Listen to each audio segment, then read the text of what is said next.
The cigar room glowed with a heavy amber warmth, the firelight dancing against dark oak paneling and velvet drapes, drawn tight against the night. The air was thick with smoke, curling in lazy patterns that clung to the ceiling like a veil. Leather chairs, broad and worn with luxury, formed a throne-like arrangement around a low mahogany table. Kevin sat, angled slightly forward, the gleam of his sheriff's star catching the glow of the lamps.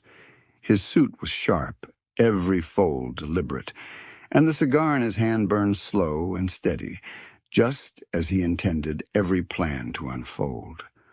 Rob dominated the center, his cane resting across his lap, his purple coat embroidered with patterns that spoke of wealth and authority. His gaze was stern, his posture immovable, as if the room itself had been built to frame him as its master. Tony lounged with a kind of careless confidence, smoke curling from the end of his thick cigar. His top hat shadowed his eyes, but the glint of his monocle and the cut of his coat betrayed the sharp mind always running behind the mask of indulgence. Together they sat not as friends, but as co-conspirators bound by ambition, the weight of their presence filling the room as much as the haze of smoke. Kevin leaned forward, tapping ash delicately into the tray. The Loyalists waste their hours chasing deer and tending fields as if it were still a wilderness.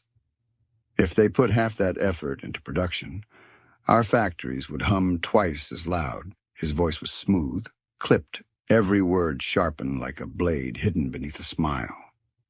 Rob exhaled a slow, deliberate plume of smoke, letting it hang in the firelight before speaking. They cling to their so-called traditions because they fear progress. And while they cling, quotas falter. My ledgers show iron shipments down 30% this quarter. 30. That is not resistance. It is sabotage. His hand tightened over the head of his cane, knuckles whitening. Tony chuckled, though there was no mirth in it, only gravel and smoke. Sabotage or sloth, it makes no difference to me. Every barrel of grain they hoard, every cart of timber they hide in their stockades, bleeds coin from my mills, and while they play farmer-soldier, I'm forced to pay double the price for half the output. It's an insult. He bit down on his cigar, chewing the words as though they were meat. Kevin's eyes flicked to the others, sly and calculating. This war they've chosen, this little tantrum, it drags on longer than it deserves. A minor annoyance, yes, but one that gnaws at productivity. And I, for one, don't tolerate inefficiency. Rob's voice dropped, hard as iron. Then it must be squelched, quickly, before their stubborn pride costs us more than it already has.